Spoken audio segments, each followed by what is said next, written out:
We've all dreamed about waking up one morning and winning the lottery, when money no longer matters. You know what I'd do? I'd go out and I'd buy myself, first of all, the most extreme car money could buy. Then I think I'd quite like to have hair again. That would be very nice. Well, here goes for the instant dream hairstyle. And what do you think about the car?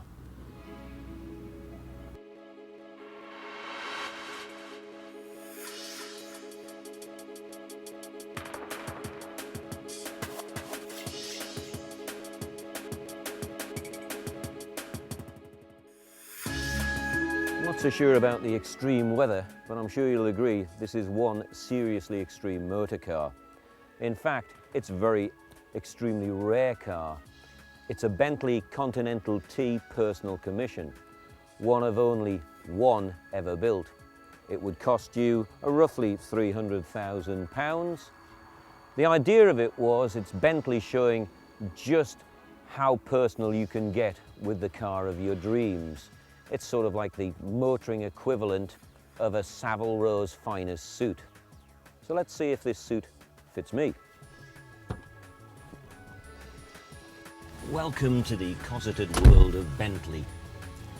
I'm going to lose the wig because it doesn't fit the car. Everywhere you look in this cabin, it oozes class. First thing that hits you is this amazing dashboard that looks as if it's come direct from a jet. And you may have thought you'd seen leather in cars before, but not leather like this. We're talking quilted leather, hand-stitched. And how about this little touch? An embroidered family motto on the headrest. That'll set you back £300. Just think of it as a nice holiday in Torremolinos. Everywhere you look is a statement and tribute to craftsmanship. It takes the Bentley team just over 3 months to hand build this car. That's enough about how it looks. Let's start it, and in fact that's the one failing. It's got this very tacky red starter button.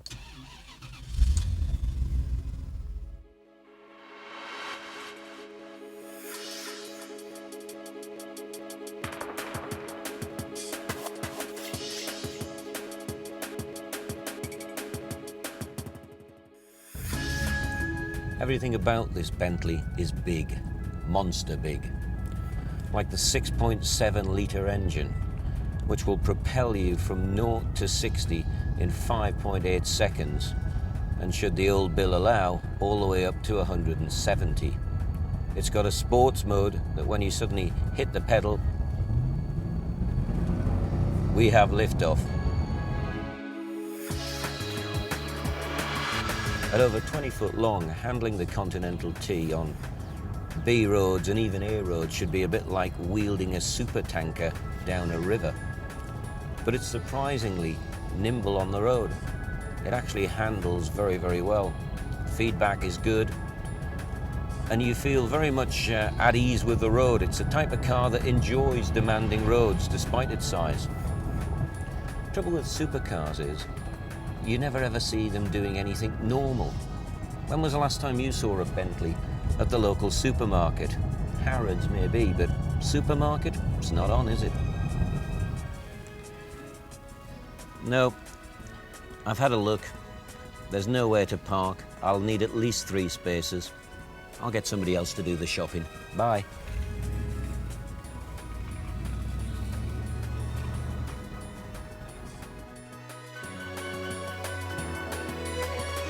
I hate to keep harking on about the old everything's big on this car, but I've just looked at the fuel gauge and I need refueling. And that's going to cost just over £80. £80. But there again, if you can afford £300,000, I don't suppose 80 is worth worrying about.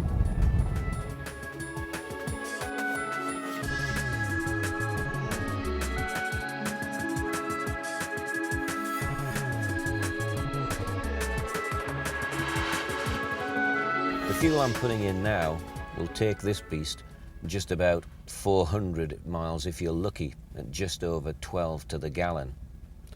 Put £85 worth into a Super Mini It would take you probably 5 goes to fill it up, and you'd get at least 1,200 miles.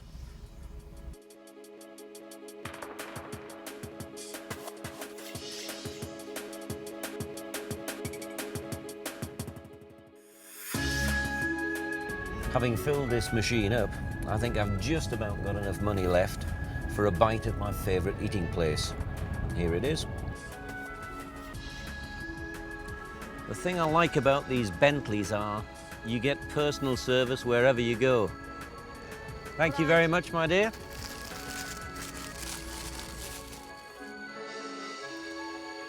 £300,000 really is a ridiculous amount of money for any car.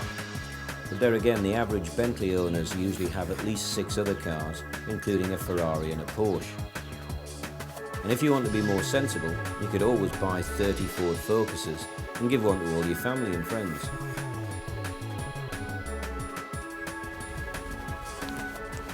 Well, it's the end of an absolute dream day. Only trouble is, I've decided I like the good life, and I've decided I've got to have one of these. But the only way I've got any chance of doing that is by going to buy an awful lot of lottery tickets, filling in the pools, and buying some premium bonds. Wish me luck.